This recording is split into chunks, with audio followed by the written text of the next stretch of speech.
वारदात के बाद देर रात एसआईटी की टीम यहां पहुंची थी। ये स्पॉट है, इसी हिस्से में दीवानी कचहरी में शाम 3:50 से 3:55 के बीच जो है वो ये पूरी हत्याकांड को अंजाम दिया गया। पोस्टमार्टम भी हुआ। उस पोस्टमार्टम रिपोर्ट में ये साफ हुआ है कि 6 की 6 गोलियां उसने पिस्टल से चलाई थी और 6 की 6 गोलियां जो है संजीव जीवा के जिस्म को छलनी करते हुए निकल गई थी। जो शूटर है विजय यादव उर्फ आनंद यादव, वो जो है कहीं ना कहीं एक ट्रेंड शूटर है। मैग्नम .375 पिस्टल बताई जा रही है। ये कहा यह जा रहा है कि चेक रिपब्लिक में ये पिस्टल जो है वो मिलती है। संजीव जीवा हत्याकांड की जांच एसआईटी को सौंपी गई है। 3 सदस्यीय एसआईटी इस पूरे मामले की जांच करेगी।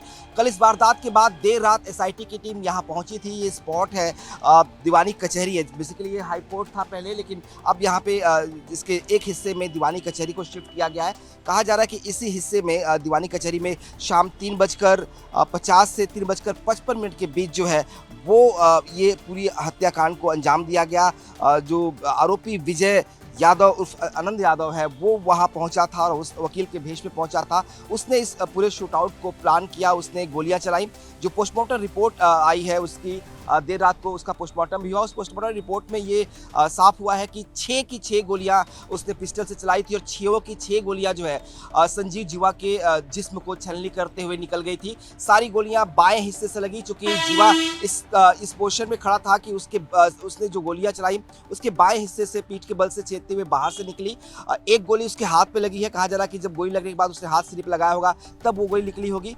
जो एक बच्ची और 2 पुलिस वाले घायल हुए हैं, वो भी ये बताया जा रहा है कि गोली जो है संजीव जीवा के जिस्म को पार करते हुए निकली और उसके बाद 2 पुलिस वालों को और एक बच्ची को ये गोली लगी थी। यानी कि 6 की 6 गोलियां जो चलाई थी उसने सीधे जीवा पर चलाई थी और जीवा को ही वो गोली लगी थी। उसके बॉडी से उसके जिस्म को पार करने के बाद ये बच्ची को गोली लगी थी।